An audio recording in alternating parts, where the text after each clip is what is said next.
In the hidden underbelly of the internet, where law and morality hold no power, lies a place where death has a price.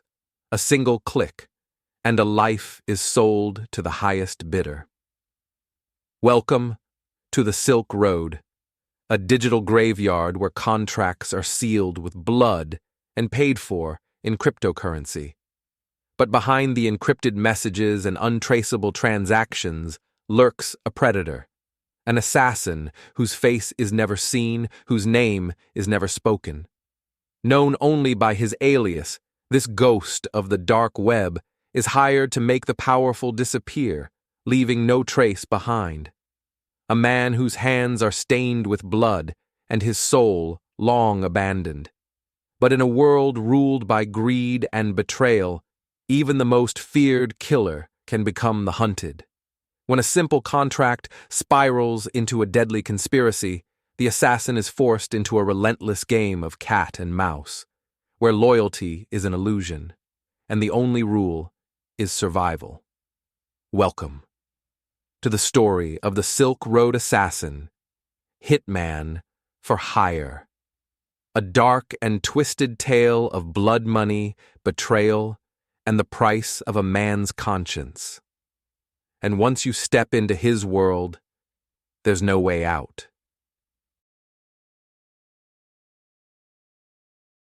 The light from the laptop screen flickered faintly, illuminating the dimly lit room with an eerie blue glow. Damian Cross leaned back in his worn-out leather chair, fingers tapping rhythmically against the cracked surface of his desk. His eyes, cold and calculating, scanned the lines of encrypted text, scrolling across the dark web forum. He was known only by his handle, Nocturne. On the surface, Damian was an ordinary man, a former Marine turned security consultant. But behind his calm, stoic facade, he was a contract killer for hire. The dark web had given him an empire. For the right price, he would erase anyone from existence, no questions asked. Tonight, his inbox pinged with a message. Anonymous. Need a discreet job done. Willing to pay 35 Bitcoin, target in Los Angeles. Interested. Damian's lips curved into a slight smirk. 35 Bitcoin, roughly $2.1 million, more than enough for a single hit. His fingers hovered over the keyboard. He typed one word: details. Seconds later, a file transferred through the encrypted server. Damian double-clicked it, and the screen filled with photos, addresses, and a dossier. Target: Dr. Kenneth Lauder. Occupation: pharmaceutical CEO. Age: 54. Known associations: offshore shell companies, alleged ties to money laundering. Details: located at Bel Air Estate, extremely high-level security. Payment: 35 Bitcoin up front, 35 Bitcoin upon completion. He exhaled slowly. The high payout told him this wasn't a personal vendetta. This was a corporate assassination, likely orchestrated by a rival company or a vengeful investor. Without hesitation, Damian clicked accept. Damian worked methodically, as he always did. No mistakes, no loose ends. He shut his laptop, grabbed a burner phone, and dialed a secure line. A voice answered, gravelly and curt. Yeah? Damian kept it short. Need a clean AR and 2 suppressors. Dropped by tomorrow. Usual place? Yeah. Add C4. He ended the call without another word. In his line of work, small talk meant death. The next day, Damian drove to an abandoned scrapyard on the outskirts of the city.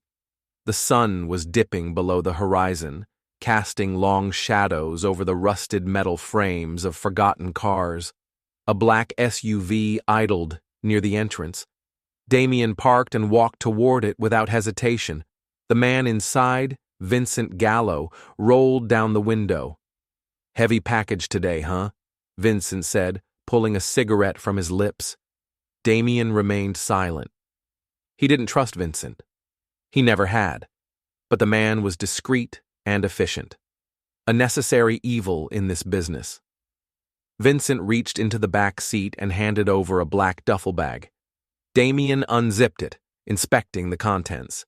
AR-15 with an COG scope, 2 suppressors, plastic explosives, a new burner phone, and a set of fake IDs. Satisfied, he tossed $20,000 in cash onto the passenger seat and walked away without another word.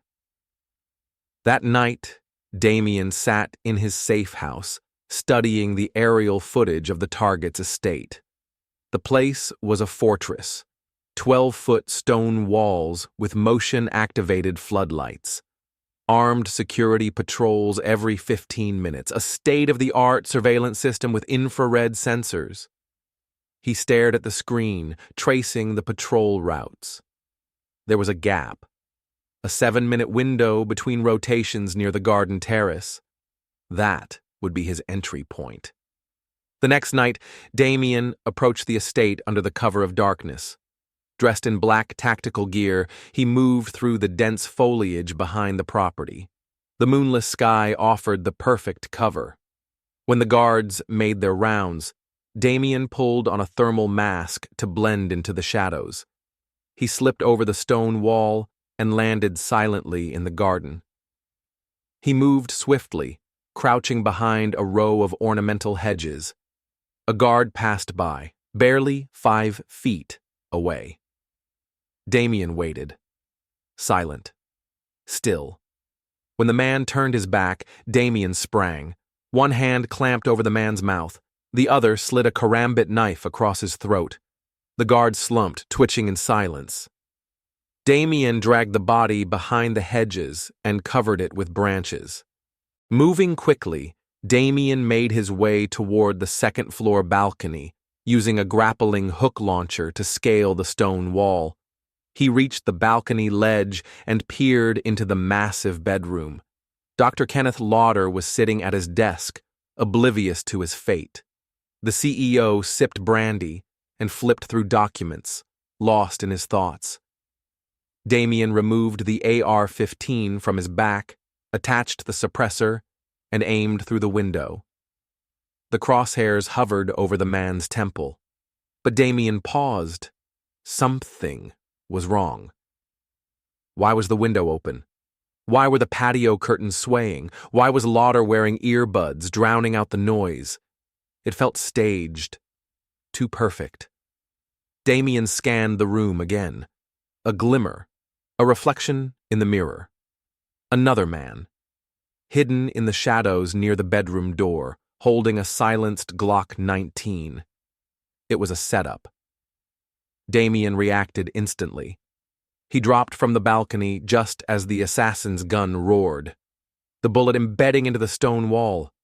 Lauder screamed, diving for cover. 2 more guards burst into the room. Damien hit the ground running, weaving through the manicured hedges as gunfire erupted from the balcony above. Bullets whizzed past him, striking the stone wall. He drew his Glock 17, turned, and squeezed off 3 rounds. The balcony assassin stumbled backward, clutching his throat.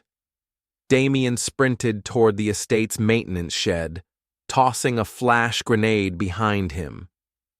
The explosion filled the air with blinding light. In the confusion, he ducked behind the shed and reached into his tactical vest. The C4 block he had brought wasn't meant for the house.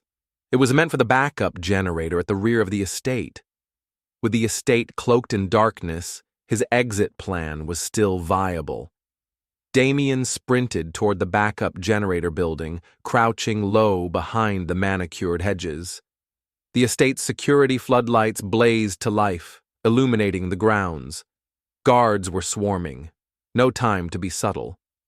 He placed the C4 against the generator casing and armed the charge.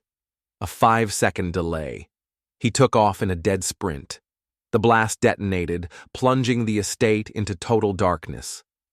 Damien reached the stone wall, clipped his grappling hook to the top, and scaled it with ease. He dropped down on the other side and sprinted into the nearby woods, blending into the shadows. Behind him, sirens wailed. Security teams searched the grounds, but Damien was already gone. Back in his safe house, Damien powered up his laptop. The screen filled with encrypted messages. The client confirmed the kill, unaware of the setup. The payment was transferred, 70 Bitcoin, roughly $4.2 million. But something wasn't right. The setup at the estate was too professional, and the assassins waiting for him weren't just hired goons. They were dark web hitters, killers from the same network he used. He stared at his screen. A new message appeared. Nocturne, you've made an enemy. The message ended with a Tor link, leading to a new Hitman forum. Damien's own face was posted as the next target. The bounty? 150 Bitcoin, nearly $9 million.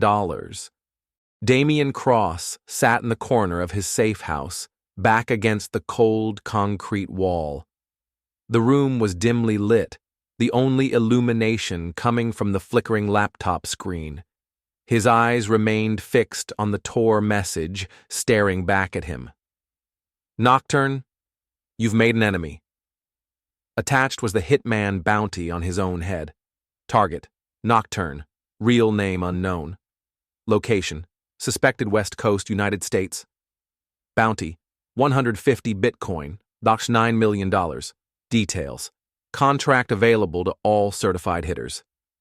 Bonus, proof of kill, photo or video, adds 10 BTC. Damien felt his jaw tighten. It wasn't just the price on his life, it was who posted it. The client who had hired him for the Lauder hit had clearly betrayed him.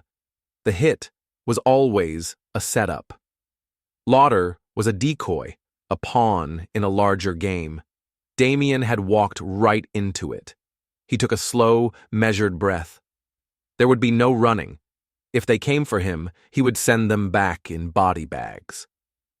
Damien moved with surgical precision. The safe house was just outside Phoenix, Arizona, and it was equipped for moments like this.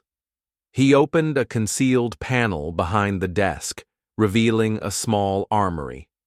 Rows of weapons and ammunition glimmered in the dim light. Custom AR-15 with a modified upper receiver for faster fire rates. Glock 17 with an extended magazine. Benelli M4 shotgun, sawed off for close combat. Claymore mines and C4 charges. He packed them methodically into a black tactical duffel bag. Then he switched to the laptop, activating a series of security measures.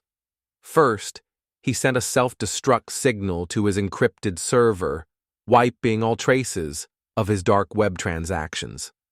Next, he accessed cryptocurrency wallets, transferring his Bitcoin to a new, secure address. $17 million worth of crypto scattered in fractions across hundreds of wallets. The hitman would have no financial trail to follow. Damien glanced at his burner phone. No calls, no messages, just silence.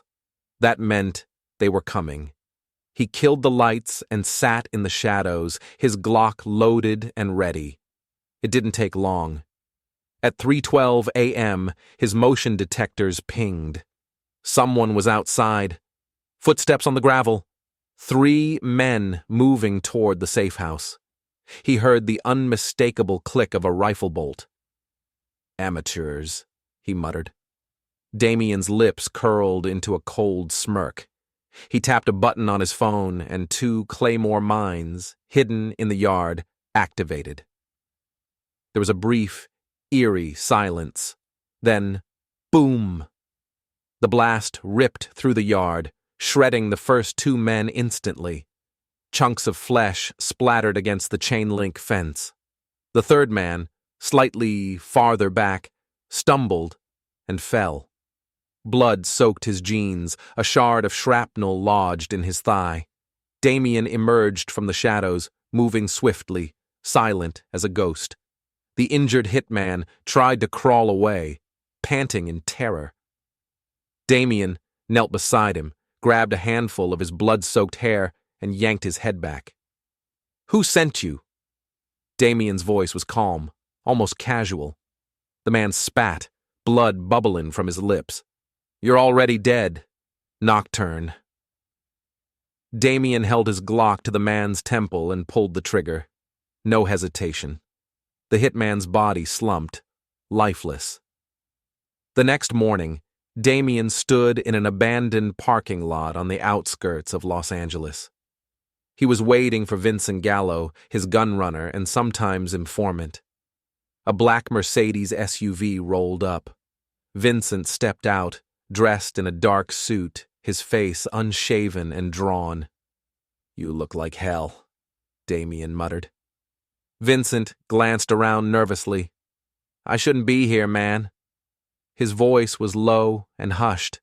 "The bounty's real. I've seen it. It's all over the forums. Every hitter from here to Berlin is gunning for you." Damien narrowed his eyes. "Who posted it?" Vincent rubbed the back of his neck. "No idea. The contract came through a shell account, rerouted through like 5 different servers. All I know is they're calling it the Cross contract." Damien's stomach tightened. Whoever was behind this was powerful and well-funded. "Get me a name," Damien said coldly. "I'll pay triple." Vincent hesitated. Then he nodded. "I'll be in touch." Back at his safe house, Damien accessed one of his dark web back channels. He used his old handle, Nocturne. He sent a message to an anonymous contractor known only as the Broker. "Nocturne. Need intel on a bounty. Top-tier contract. Name your price." Minutes later, a response appeared. "Broker. The Cross contract is syndicate-backed. They want you off the board. Price, 40 Bitcoin. Damien's pulse quickened. The Syndicate, a global dark web network of assassins, contract killers, and mercenaries. They operated in the shadows, managing multi-million-dollar hits with absolute secrecy. If they were after him, there would be no safe place. Without hesitation, Damien transferred the 40 BTC. The broker sent him the name he was waiting for. Lucien Drax. Damien's fingers clenched into fists. He knew the name. Drax was a former CIA Black Ops agent turned rogue contractor. He specialized in high-value target eliminations. His reputation was legendary in the underground. Damien pulled out a laptop and hacked into a secure CIA server, a backdoor he had purchased years ago. He typed in Lucien Drax's name. The screen loaded. Lucien Drax age, 44. Former CIA Black Ops, disavowed current status, freelance assassin, last known location, Bogota, Colombia. Damien's eyes narrowed. He wasn't going to wait for Drax to come for him. He was going to take the fight to him. Within 3 hours, Damien had booked a private flight to Colombia. The jet touched down at a small, unregulated airstrip outside Bogota. He disembarked with nothing but his duffel bag and a burner phone. The streets were humid and chaotic, filled with street vendors, tourists, and cartel muscle. Damien moved quickly, blending in with the crowd.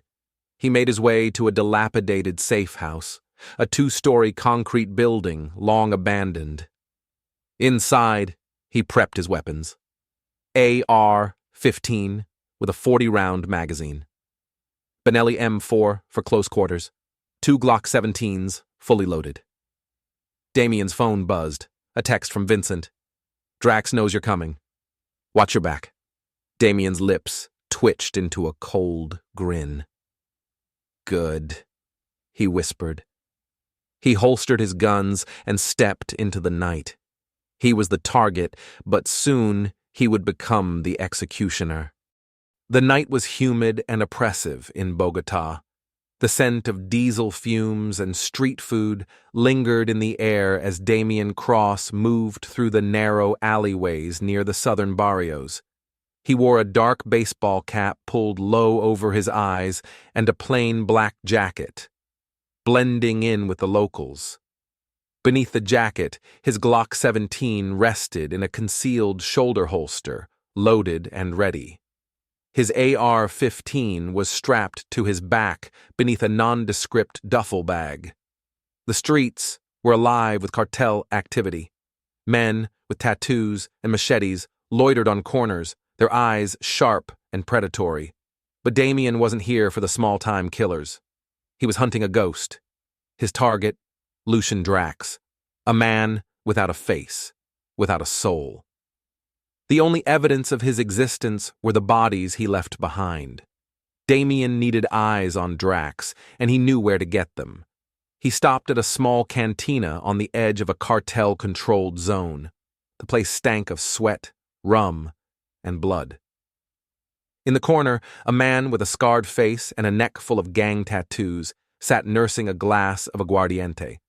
His name was Esteban Rojas, a cartel informant.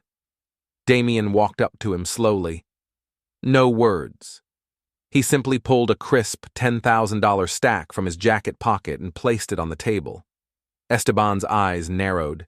He glanced at the cash, then at Damien. "I want a name," Damien said, his voice low and dangerous. "Lucien Drax." Esteban's lips twitched. He downed his drink and wiped his mouth with the back of his hand. "You don't want him," he said with a dry chuckle. "He will skin you alive and send the pieces to your family." Damien's eyes narrowed.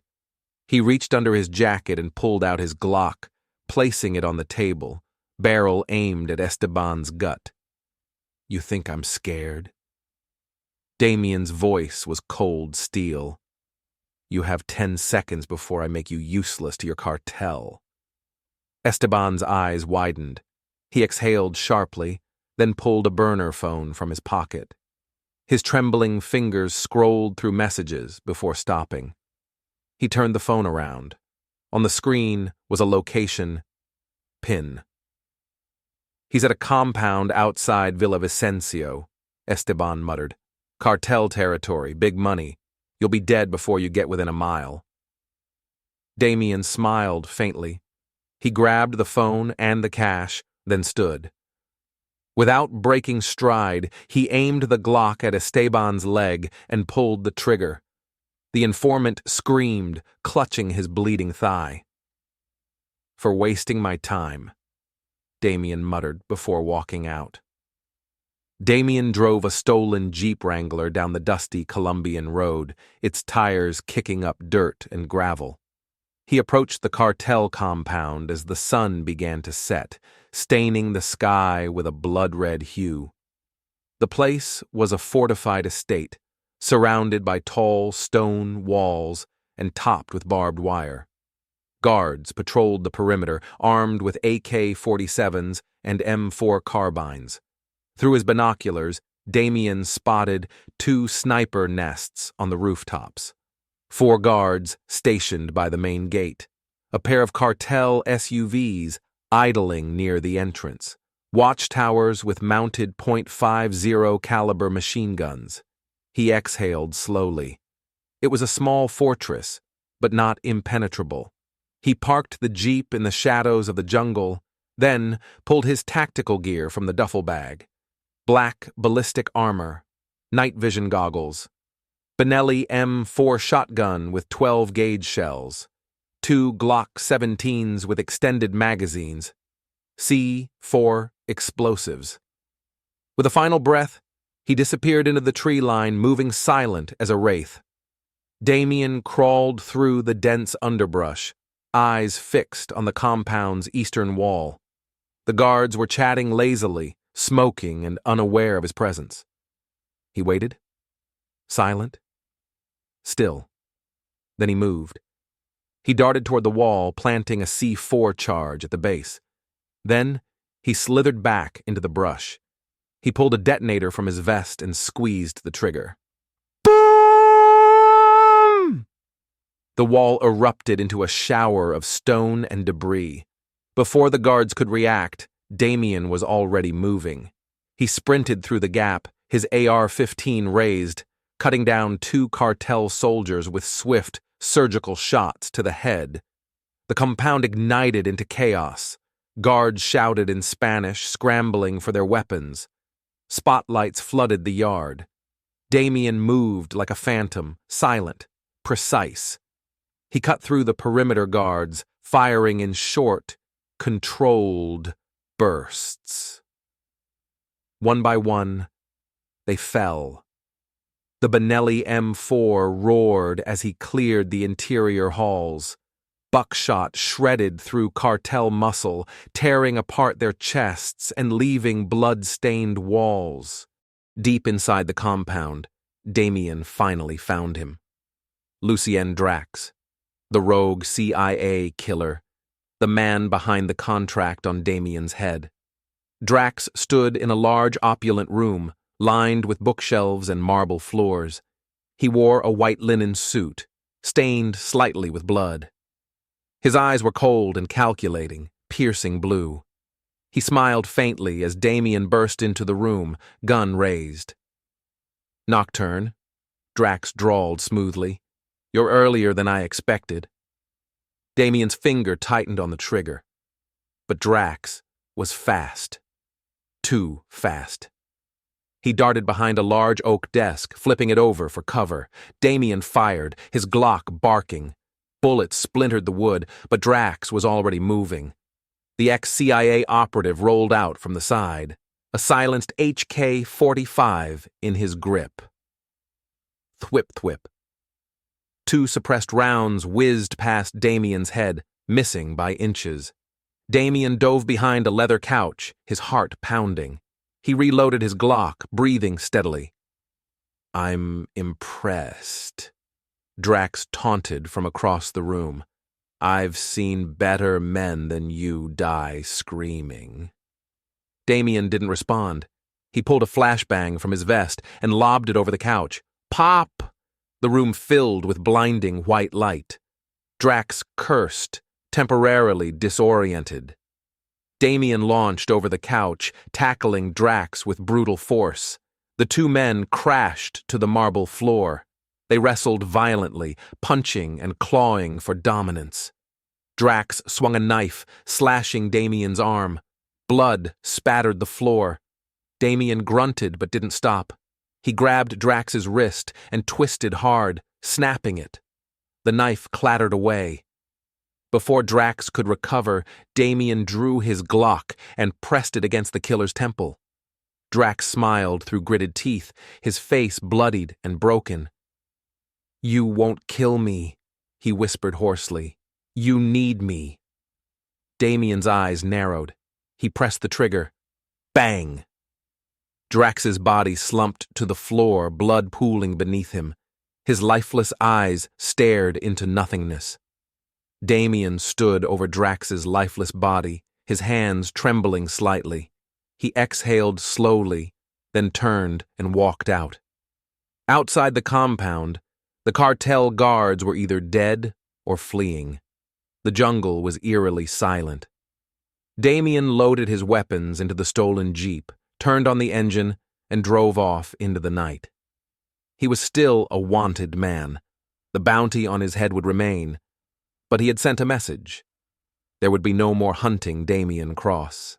The Colombian jungle stretched endlessly as Damien Cross drove through the dirt roads, his jeep caked in blood and grime. The wind stung his split knuckles and the deep cut on his forearm, a painful reminder of his battle with Lucien Drax. The ex-CIA killer was dead. But Damien knew better than to celebrate. Killing Drax hadn't erased the contract on his head. It had only made him more valuable. In the world of the dark web, when you killed a top-tier assassin, you didn't become free. You became the prize. Damien's hands clenched the steering wheel. He knew what was coming. The syndicate would retaliate, hard, and he had to move first. Somewhere in the shadows of the dark web, a new contract appeared. Bounty. $10 million. Target. Nocturne location. Worldwide condition, proof of death required. The message boards lit up. Assassins, mercenaries, and cartel enforcers alike flooded the forums. Some celebrated Drax's death. Others saw it as an opportunity. In hidden chat rooms, the messages flew. Ironclaw, 10 million? The fucker's good, but he ain't that good. Black Widow, 88. Anyone have his last location? I can send a drone strike. Serpent, 13. Nocturne? I've heard of him. He's a ghost. We'll never find him. K2. Nighthawk. Ghosts still bleed. Damien wasn't just being hunted. He was being hunted by everyone. Damien crossed the Panama border using forged IDs and burner phones, heading toward Costa Rica. There, he had a safe house. A small cabin in the rainforest, far from prying eyes. No tech, no cameras, just trees and silence. When he arrived, he stripped down, tossing his blood-soaked clothes into a fire pit and setting them ablaze. The flames crackled as he stared into them. For a brief moment, he let himself feel the weight of it all.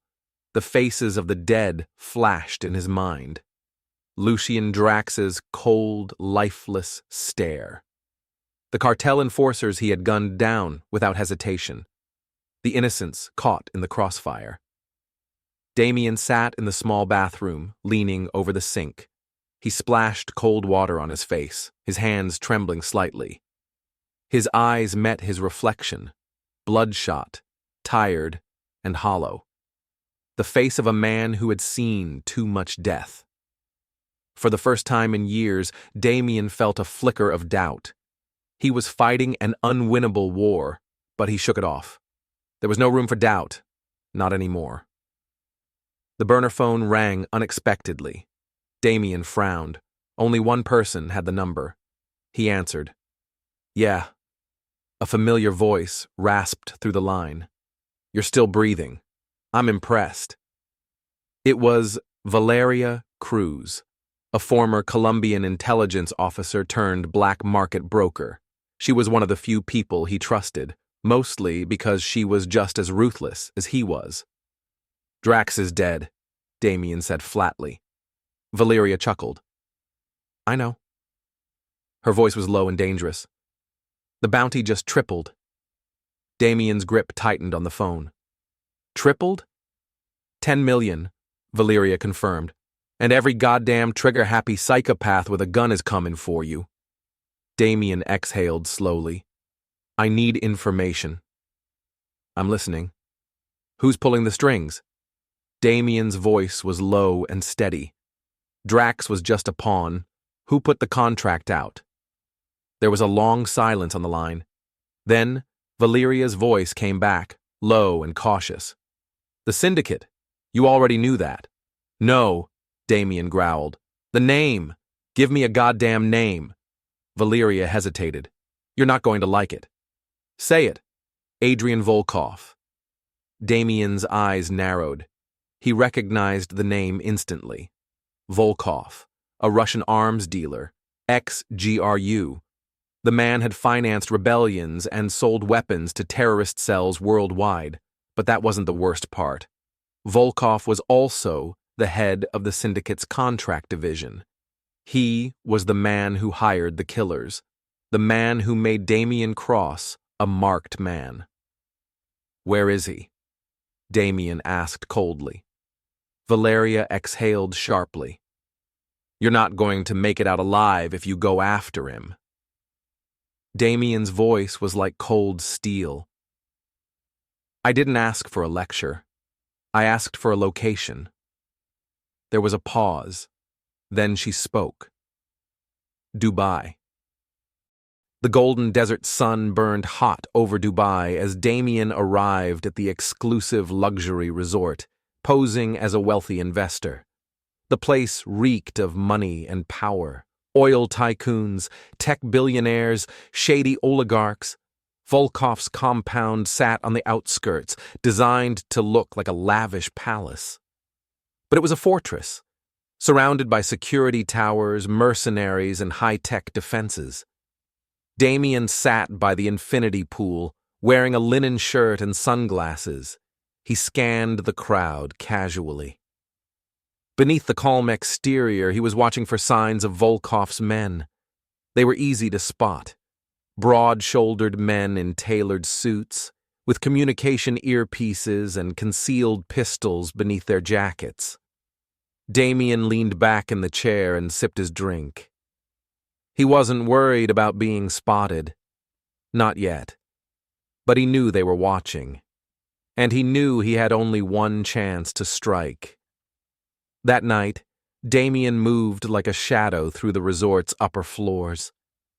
Dressed in black tactical gear, he slipped through guard rotations and disabled security cameras with precision. Inside Volkov's suite, the man was entertaining 3 Middle Eastern arms dealers. Drunk, laughing, complacent. Damien planted 2 C4 charges in the corridor, then he moved into position. The moment Volkov was alone, Damien struck. He pressed his silenced Glock to the arms dealer's neck. Volkov's eyes widened. He opened his mouth to scream, but Damien clamped a gloved hand over his mouth. No screaming. Damien whispered coldly, "You're not worth the bullets." Volkov's eyes widened with fear, but Damien didn't give him a chance to plead. He jammed the gun under Volkov's jaw and pulled the trigger. Bang! Volkov's body slumped to the floor. The C4 charges detonated moments later, turning the upper floor into rubble. The entire resort erupted into chaos. Damien vanished into the night, leaving nothing behind but blood and fire. By dawn, the Dubai authorities were still sorting through the wreckage. The syndicate was in shambles. Volkov was dead. But the contract on Damien remained, and there were still killers out there. Damien sat on a rooftop, watching the sun rise. He lit a cigarette, his eyes cold and distant. He knew he wasn't free. Not yet. But he was ready for whatever came next. The city lights of Istanbul shimmered on the water, reflecting against the Bosphorus Strait. Damien Cross sat in a dimly lit cafe, tucked away from the bustling streets. He sipped a small glass of Turkish tea, the bitterness grounding him. His bloodshot eyes scanned the crowd, absently. It had been 3 weeks since he put a bullet through Adrian Volkov's skull. The syndicate's financial empire was crippled, their arms distribution networks in disarray. But the contract on Damien still stood, and every day new killers came hunting. He had killed 6 hitmen in the past 14 days alone. They came in pairs, solo mercenaries, even small PMC groups were cashing in. But they all died. Damien Cross was still standing. For now.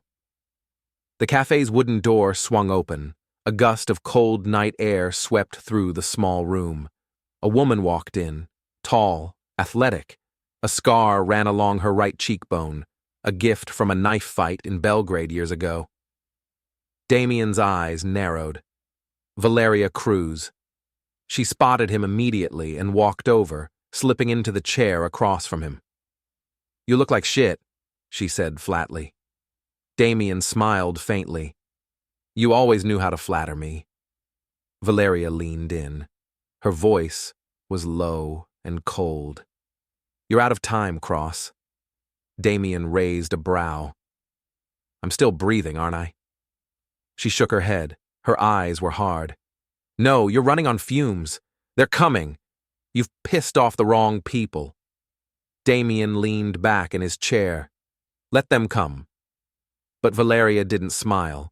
She slid a small USB drive across the table. "Your final contract," she said quietly. "The only way you get out of this." Damien eyed the drive. His lips tightened. "I'm not in the business of taking contracts anymore." But Valeria's voice was like steel. "You'll want to see who it is." Reluctantly, Damien took the USB and slipped it into his encrypted tablet. The screen flickered. A single file popped up. Contract, termination order target, Solomon Drake. Bounty, $25 million. USD status, priority clearance location, Athens, Greece. Damien's eyes narrowed. The name meant nothing to him. But when he clicked on the details, his blood ran cold. The file showed Solomon Drake's face, but Damien knew that face, because it wasn't Solomon Drake. It was him. The syndicate had put out a contract on Damien Cross under an alias. They were making sure every hitman alive came for him. No mistakes, no confusion. A $25 million death warrant.